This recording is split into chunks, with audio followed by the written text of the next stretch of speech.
Découvrez un extrait exclusif de ce livre audio et profitez d'un essai gratuit sur Audible via le lien dans la description. Je suis dans le coin pour quelques jours. Ce serait bien qu'on boive un verre. Pour ne pas répondre, elle grogne, bave un « ouais » qui dit l'inverse, fait démarrer la bagnole. Il faut qu'elle parte. Il restera pas. Elle appuie sur l'accélérateur pour filer le plus vite possible, alors il est obligé de lâcher la portière. Vanda coupe par le centre-ville et rejoint la mer qu'elle longe, la tête penchée vers la fenêtre, pour le plaisir et la claque fraîche qui lui permet de tenir la route. Elle pense à Simon. Il est temps de rendre son nom au mec croisé au bar. Le mec d'il y a longtemps. Un copain du copain d'un copain, à cette époque, ils étaient nombreux à traîner en bande, courir les vernissages pour boire l'apéro à l'œil et remplir leurs poches de cacahuètes. Ils étaient tous plus ou moins artistes, certains moins que d'autres, tous plus ou moins allumés, certains plus que d'autres. Ils rigolaient bien. Ça a duré quelques mois, leur histoire, et puis il est parti. Elle ne comptait pas qu'il revienne. Vraiment pas. En faisant des grimaces dans la nuit, Vanda tente de chasser le souvenir, chantonne en roulant des épaules pour un public invisible. C'est seulement quand elle s'engage dans la traverse qui rejoint la plage qu'elle se tait et s'apaise un peu. Ici, il y a le bruit des vagues, l'aspiration animale du ressac.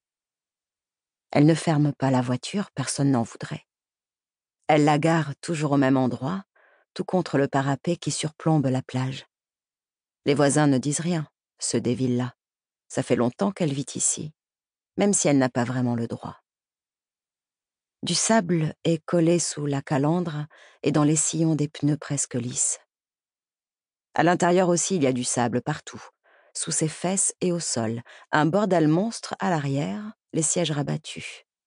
Des pots de peinture et de la térébenthine, du white spirit, des morceaux de bois, une pelle en plastique. Et le duvet déroulé, bossu.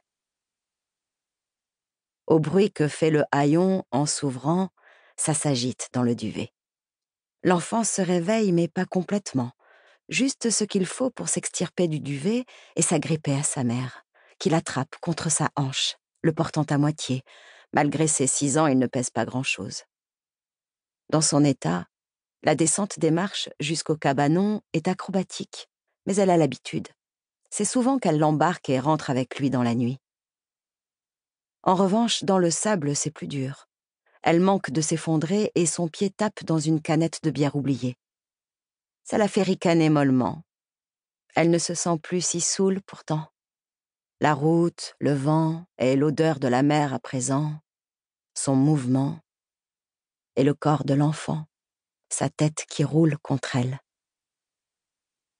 Le plus doucement possible, elle ouvre le volet efflanqué puis la porte, la referme sur eux et sur la pièce unique, aveugle. Elle accompagne l'enfant dans le grand lit, il se coule sous la couette, un bras hors du drap, et se rendort instantanément, la bouche entr'ouverte, les tempes encore mouillées par une suée nocturne. Vanda s'accroupit près de lui, enfonce le visage dans son cou pour le sentir, renifler ses odeurs de nuit. Elle l'embrasse comme on dévore, au risque de le réveiller à nouveau. Mon bébé, mon bulot, je t'aime, je t'aime. Une litanie, une chanson douce et folle. Son garçon au sommeil lourd ne se réveille pas. Bulot. « Reviens, maman !» braille le gosse en direction des vagues. Vanda devine qu'il a enfilé sa doudoune rouge et passé une écharpe à son cou avant de sortir sur la plage. Une petite tache qui gigote sur le sable. Il fait un froid vif de janvier, grand bleu sans relief mais profond. Vanda replonge, tend son corps pour une nouvelle brasse dans l'eau glacée. Elle est partie nager, elle le fait souvent, toute l'année. Surtout les lendemains de cuite. Elle s'abstient les jours de grand vent quand les vagues deviennent mauvaises, même en Méditerranée. Parfois, l'eau monte jusqu'à la porte du cabanon et il faut ruser pour rejoindre les escaliers. D'ailleurs, il leur arrive de rester coincés à l'intérieur à cause de ça. Alors la maison devient cage pour Vanda, bateau ou refuge de pirates pour l'enfant. Bulot adore ça, être coincé avec sa mère. C'est pas son nom, bien sûr, Bulot. En vrai, il s'appelle Noé. Mais Bulot, c'est resté, depuis qu'il est tout petit. Lui, il ne sait pas s'il aime ce surnom, il ne se pose pas la question. Si sa mère l'utilise, c'est que c'est bien. Mais il y a cette vérité que lui a dite un ami de Vanda sur les bulots qui mangent les yeux des noyés. En l'apprenant, forcément, il a imaginé les corps blancs et gonflés, les yeux ouverts sur le ciel ou tournés vers le fond, et les petits coquillages qui grignotaient les cornets. Quelquefois, il fait des cauchemars. Noé s'agite devant le cabanon. Il grimace et fait des bruits avec sa bouche pour se rassurer, conjurer la distance. Vanda est une excellente nageuse, mais les profondeurs, la tête d'épingle que forme sa tête à la surface des vagues, ça lui fait un peu mal au milieu du ventre. Une anxiété diffuse qui mord plus fort les jours de gris. Elle a entendu son cri, replonge. Elle sent la masse de ses cheveux tirer sa tête en arrière et se coller à sa nuque lorsqu'elle émerge. Le sang circule mieux dans son corps. Le froid la gratifie d'un surplus vital. Un peu d'eau salée lui entre par les narines et elle toussote à la surface, crache dans la lumière. D'où elle est, le fond a disparu. Il lui arrive d'imaginer des choses en dessous, des choses réelles comme des murènes aux dents ciselées ou d'autres qui n'existent pas. Noyés vengeurs qui attraperaient sa cheville, monstres sous-marins, requins de cinéma. Ici, il n'y a que des roussettes. Mais on a vu des grands blancs s'approcher des côtes en Méditerranée, à Mahdia, Tanger et même aux Baléares. Pourquoi pas jusqu'ici? Elle s'en veut à cause de tout à l'heure. Au réveil, l'enfant a essayé de lui préparer du café. La bouteille d'eau minérale coupée, le filtre en papier toilette. Ils ont une cafetière électrique, mais elle ne marche plus, et Vanda passe son temps à dire qu'elle va en racheter une, sauf qu'elle n'y pense qu'au moment où elle veut en boire un. Après, elle oublie. Il a mis l'eau à chauffer sur la gazinière. Il sait faire. C'est un enfant prudent, observateur. Il aime bien l'odeur du café et sucer la petite cuillère de sa mère, racler le sucre au fond de la tasse.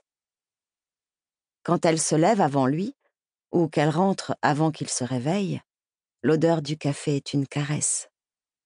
Le gosse a versé l'eau brûlante dans la bouteille avec une délicatesse et une patience étonnantes pour ses 6 ans. Mais sous le poids du liquide, la bouteille s'est renversée, le café déjà filtré a coulé sur le sol, un peu partout. Il y en avait sur le frigo, le fauteuil et sur son pull aussi. Et ça l'a mise en rage, soudain. Elle l'a giflé et traité de crétin, et même de petite merde. « C'est pas toi qui nettoies! J'en ai ras-le-bol de tes conneries, putain !» Elle serrait les dents. Autour de la gazinière, le petit garçon avait installé des figurines qu'il aime, des Pokémon en plastique et des animaux réalistes, des dinosaures et 2 dragons. La bouteille était presque pleine, le café avait la bonne couleur. En l'insultant, Vanda tirait des coups de poing dans le mou du lit, échevelé. Elle s'est levée soudain et a balayé les animaux d'un revers de main. Après, elle s'est mise à pleurer, des sanglots de chiot perdu, et elle l'a pris dans ses bras en le serrant trop fort. « Mon bébé, mon chéri, pardon mon Bulot, pardon, pardon. » Elle se déteste quand elle fait ça. Ça la déborde et après elle voudrait mourir, ou rembobiner, ou apprendre à se taire, être une mère douce comme sont les autres. Elle est partie nager. Noé vit au cabanon depuis qu'il est né. C'est sa maison. Certains disent à Vanda qu'elle devrait partir. Qu'elle et Noé pourraient peut-être emménager dans un appartement du centre, avec de la hauteur et la lumière qui inonde les tomates, des rideaux aux fenêtres, et une chambre, chacun pour soi. Une machine à laver aussi, ce serait pratique. Là, elle doit se cacher au boulot pour laver leur linge dans la buanderie collective. Vanda secoue toujours la tête. Elle dit non. Chez nous, c'est ici. Et puis il y a la mer. Parfois, elle y pense tout de même, quand il fait froid.